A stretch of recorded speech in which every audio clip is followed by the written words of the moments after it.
Blessed be. Today is November 22nd, and it is Go for a Ride Day.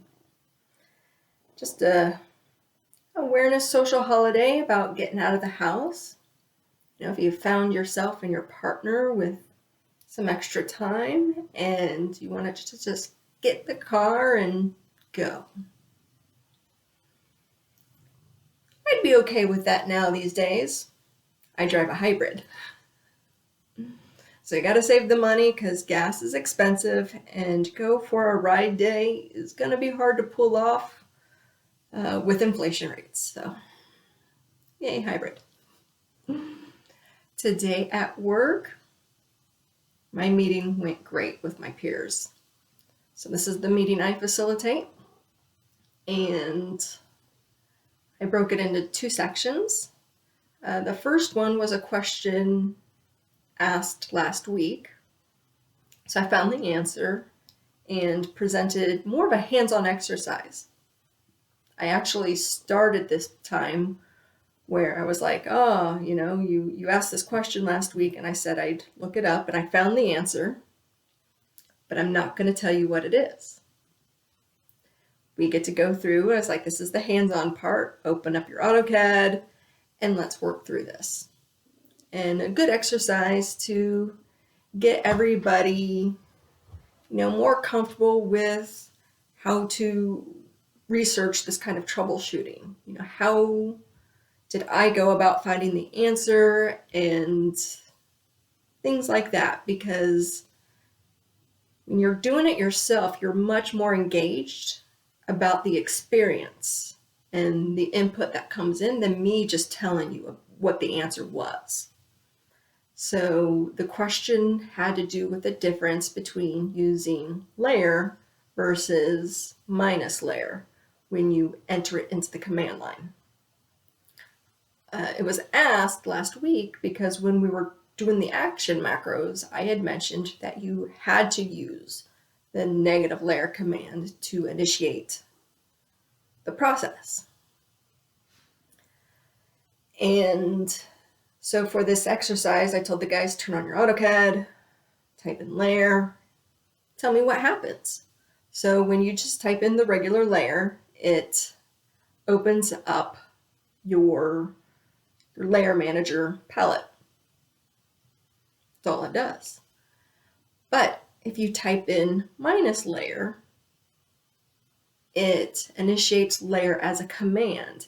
And then it prompts you in your command line to take more steps. And that's why that works for the action macros. For the one where it was to set by layer, you need to open the concept of getting these layers to do something. So just opening up the property palette isn't getting it to take enough action, as opposed to then what do you want to do with the layers? Turn them on, which ones? Things like that. So the guys really seemed to think it was a really neat way to, make this kind of dive. And then I brought up, comparing what I found with other commands. I was like, the next one I tried was properties. You type in the word properties, you get your property palette. But if you type in negative properties or minus properties, nothing happens. Then I kind of further explained, I was like, well, then I wanted to see what else was affected by this, because I know there's plenty more that does. But will I always get these same results versus something that pops up versus command line? So I kind of brought up, again, how do I approach this? So I was like, I just typed in minus A. And with AutoCAD's predictive text, it gives me a list of the commands that it thinks of that begin with minus A. So on there was like array, minus array versus array, which we ended up not seeing a difference. But then when we did it with purge, minus purge versus purge, pop-up window versus command line commands. So it was a very interesting experiment to see the kind of results we got with those two variables. And yeah, I think it really helped sink in that difference for the users, all of us, and that importance of why we would choose that negative aspect when using the action macros. So it's really good.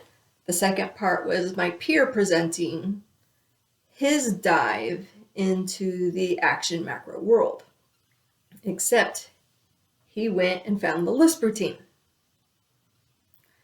Found one online. We discussed the concept of credible sources for these things, for downloading Lisp routines, what's safe and not. So he found one, gave it a test, and this has to do with attributes, because again, the one that he's looking to create is something that will change the attribute order numerically and increase the value. Not what he found, but what he did find was an attribute copy paste, which still does completely serve for his purposes. So again, you've got a device and you've got your attributes talking about the device number and maybe a subscript. And then in the same room, you've got another device, and you're comparing a lot of these device numbers, and you want some similarity between them because they're all associated with one room. So what this Lisp routine does is you activate it, you select your source block with the information that's been entered into the two attributes, and you select your receiving block, and the two attributes populated, which is really cool. Except what he discovered is in that second device, he did not need that subscript. So he's got a little bit of extra information. But then he described his workaround for it, which is, he does it and he changes the device, goes up the wall of pieces.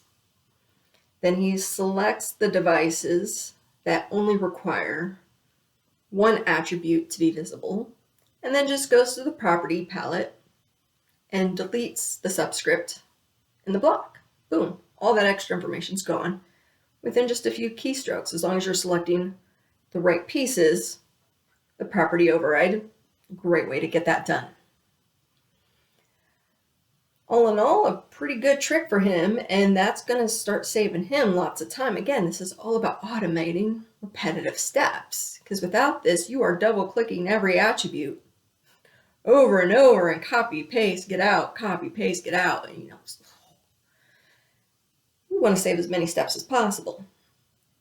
So he found a really good starting point to shift the whole dynamics of how he works.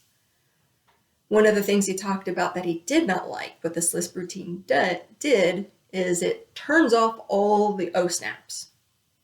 Like he'll have them on, he'll run the routine, go to do some other work, O snaps are off. So then we started talking about how to modify Lisp routines. It's like, this is all code. So let's go to the source file. I was like, make a copy. And let's start messing around, let's look in it. I was like, I don't read this language much. I know very little. Like the parentheses, right and left, you have to have the same number. That's really all I know. And then there's the space at usually around the beginning, which is like C:, and then you put in like your command word, like what triggers the steps to happen. Because after we made some adjustments and we were going to rerun the Lisp routine, we realized we had to change that because we didn't need AutoCAD to double up where it was looking to execute based off of the hotkey command. But we opened up the notebook file and found the word OSNAP. So it's in there. It's definitely been programmed to do something. But the problem was, I was like, I don't know what all here affects that. So we just took out the parenthesis to parenthesis little section because we know we got to keep this balanced. And then saved it, closed it, modified that entry name, and he reloaded it, tried to run it. It ran, but it still turned off the O-snaps. So all we learned is we just didn't do it right. But I was like, you're messing with a copy. Keep messing with it. Take out the line. Maybe it's that whole section. Who knows? I mean, until we really figure out the language, just poke at it with a stick. So it's pretty cool. I really like how today went. We all really got very engaged with all these little pieces and, trying to initiate them to really get a desire to learn the Lisp routine language. I don't really want to. I've got enough on my plate. So by all means, guys, have at it. I will fully support your training endeavors. How I will try to find you resources, but I can't put my time into it. Ready to go. But we'll see how that goes, getting people to feel confident that they can do it and really provide the value. I mean, that's its own level of reprogramming to give anybody. So one step at a time. They're definitely really enjoying these last few sessions where we are learning together and problem solving together. It's making a really big difference on the experience of training and getting better. So good stuff. If you'd like to hear more entries into the CAD Witches Grimoire, don't forget to hit subscribe. And until next time, merry meet, merry part, and merry meet again.